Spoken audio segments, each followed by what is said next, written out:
And I would absolutely support interagency cooperation, and in fact have done that.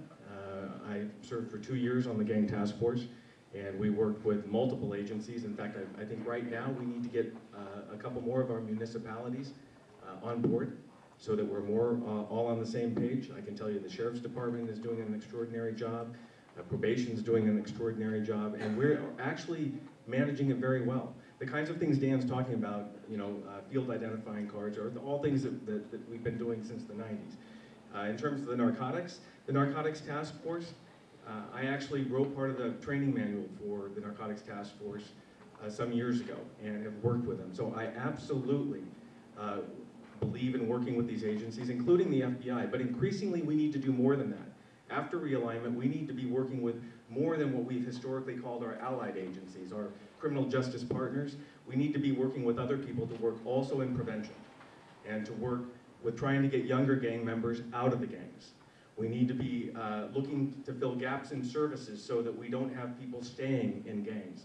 So we need to absolutely have that hammer, but we need to focus more on the bigger picture.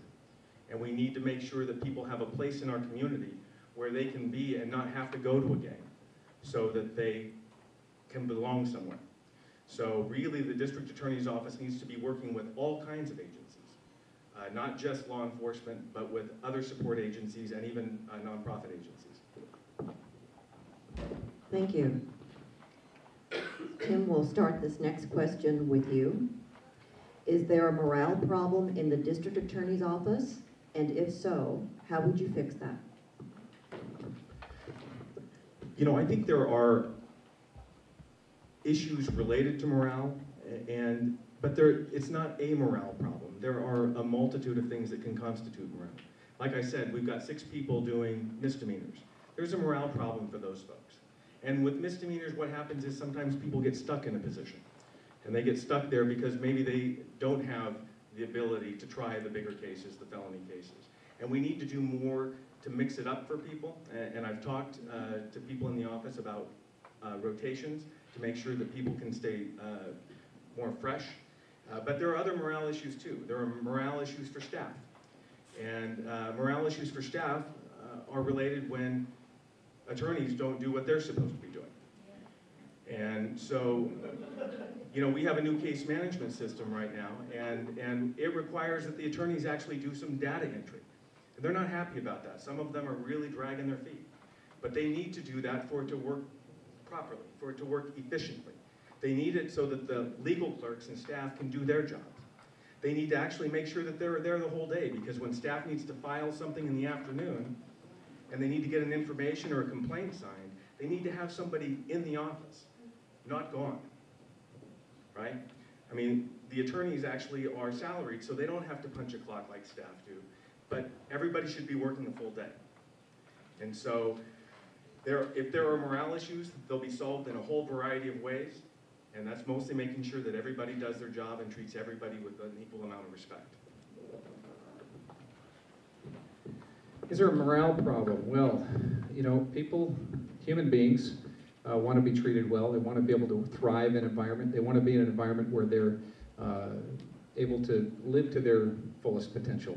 And that's the same whether you're an attorney, a victim advocate, whether you're a clerical support staff, or whether you're at the front desk answering questions. You want an environment that is conducive to healthy living and quality of life. And so, is there a morale problem? I think we probably have some issues here and there.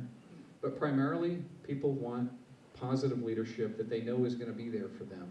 They want people that will care about what's going on in their caseload, what's going on in their lives. In terms of differences between attorneys and other folks that have different roles, we've got a great office. We have great working relationships. Could we have better relationships? Absolutely. But what I really want to pin that on is the leadership, because the climate of an organization flows down. And I'm a person that's a positive person. I believe in the fact that we can do better.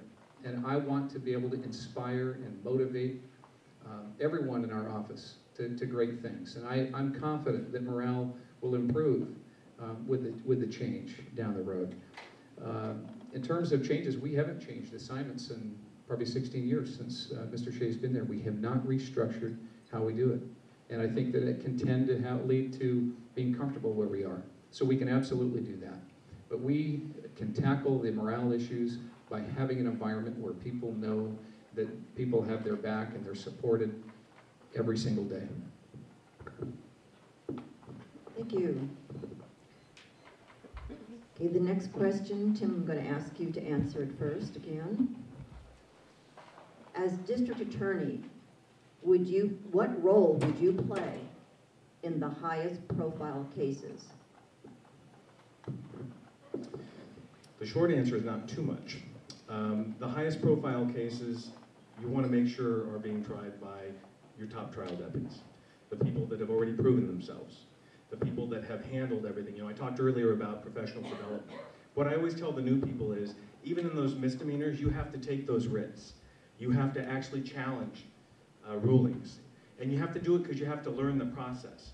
So after years and years of learning that process and going to the Court of Appeals, and in my case, I think in year 2, I had a published case at the Court of Appeals.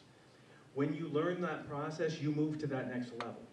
And then after you've done it long enough, you get to the point where you're somebody kind of like me, where Jerry Shea could use me. He could go to me and say, do this. I can tell you that when I've tried 11 people now for capital murder, Jerry Shea never interfered in one of my cases. Some people think he's way too hands-on, but when he knows you can do the job, he gets out of the way. And I've had complete control out of every case I've tried. But you first have to demonstrate that you can do it. So what I would do as the district attorney is make sure that people have learned what they need to learn to get there, proven they can do what they do, not in theory. And after they've proven they can do it, you leave it to them because they've proven that they've got the judgment to handle the cases. We've got a couple people sitting here right now who we can do that with, who we can let handle a case, and who we can trust their judgment on. That's what I would do as the DA. We've got a lot of great people. Like I said, some of the folks that are here in this room have worked in the office even longer than Mr. Covello, and they're supporting my campaign. They have confidence that I can lead this office no matter whether they're high-profile cases or not. In terms of my role as a DA in a high-profile case, in a county our size or larger, the district attorney themselves don't go into court and prosecute the cases. And again, that's the distinction here in who we're electing. We're electing a leader, not a trial attorney. And a lot of people can manage, but they can't be a leader. And so that's the distinction, is where I think you're going to find the differences between Mr. Covello and I. Are you a manager of people and processes, or are you a leader of people? And as the leader of the office, I will absolutely be able to assess the qualities of the staff that we have and be able to assign a case to someone like Mr. Dobroff, Mr. Pomeroy, Ms. Mitchell, Mr. Cadena, based on Mr. Cunningham, don't want to leave anybody out, but these men and women that have years and years of experience, we absolutely can trust them to handle these high-profile cases. Will I be talking with them on a regular basis about their cases? Absolutely.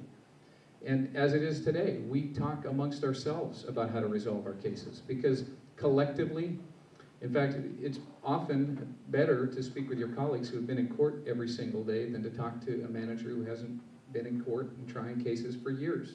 Who are you going to get your best advice from? The person that's still doing it day in and day out. We're down to the last. I'm going to try to squeeze in 2 last questions. And then we'll go to closing remarks. And Tim, if you could be first with this one. What makes you the best qualified for the job? I'm going to start to sound like a broken record. 21 years of having done all of it. All of it. Dan likes to say, well, you don't have to be the best trial lawyer in the world because I have much more trial experience than he does. You don't have to have tried the big cases because I've tried the big cases. You don't have to argue at the Court of Appeals or litigate in the Supreme Court. He says you don't need any of those things because I have all of those things. The fact of the matter is you do have to have enough of that experience to understand the value of everything the office does. Everything the office does. Understand the value of the people who put your case together. Understand the paralegals who make you look brilliant. when you're in the courtroom. You have to understand all of that, and I've experienced all of that. And that's why, after all, you have to have a relationship with other leaders. Other leaders. That's why you can trust the elected district attorney who's been here more than 35 years and who's been the district attorney for nearly 16 years when he gives me his endorsement. That's why you can trust 5 police chiefs, sitting police chiefs from this county, municipalities, 5 former police chiefs that I've worked with, 2 former sheriffs. You can trust the leaders because the leaders know what a leader is. Dan talks a lot about leadership and a lot about theory and a lot about the leadership he's done that none of us really know about. But in the last 6 years, there's one person who's been leading in the office. So the question was why you're the most qualified? Was that, can I have it repeated? Okay. What makes me the most qualified is the fact that I have 21 years of leadership experience in the military. I have a business background, and I also have been now a career prosecutor for 8.5 years. We just heard, from my opponent that he doesn't know what I've done in the military, and that's fine. He doesn't have a military background. I won't hold it against him. I know that he loves his country very much. It's been something that I didn't necessarily intend when I was a young child to go off that direction, but I'm very glad that I did. It's been a rewarding career.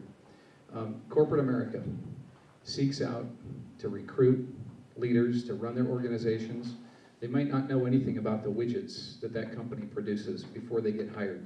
They probably know how to move lead from one end of a battlefield to the other end and to conquer an enemy. But what they recognize is the fact that they know how to lead people. They know how to build teams. They know how to weigh and balance the resources that we have and the experience that we have and lead an organization. That's why it's critical that if you're electing a trial attorney to handle the big cases that has the most experience handling high-profile cases, elect Tim Covello, but that's not what you're electing. This community needs a leader who can rise above office politics and build relationships to get things done. And in terms of the leaders in the community that are supporting my campaign, I'm proud to have the support of a lot of mayors, the entire City Council of Atascadero, 2 sitting supervisors and the Board of Supervisors presently. I've got good relationships with a lot of the folks out there that haven't endorsed either one of us. In fact, many folks have decided to stay neutral because they feel like this is a tough campaign. It's 2 well-qualified individuals. I think the choice, am I over? Thank you. Thank you, and now we're going to ask the last question of the night. And Dan, I'd like to start with you. Who is your personal hero and why?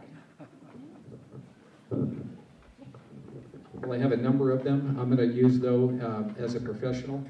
8.5 years ago, when I started prosecuting in Riverside County, I was recruited by Grover Trask, and he actually did the last final interview when he hired me there. And Grover Trask had been a career prosecutor. In fact, he started the whole idea of having a career prosecution office, because years ago, people would come to a DA's office and they'd work 3 to 5 years to get trial experience, and they'd move on to make money in the real legal community.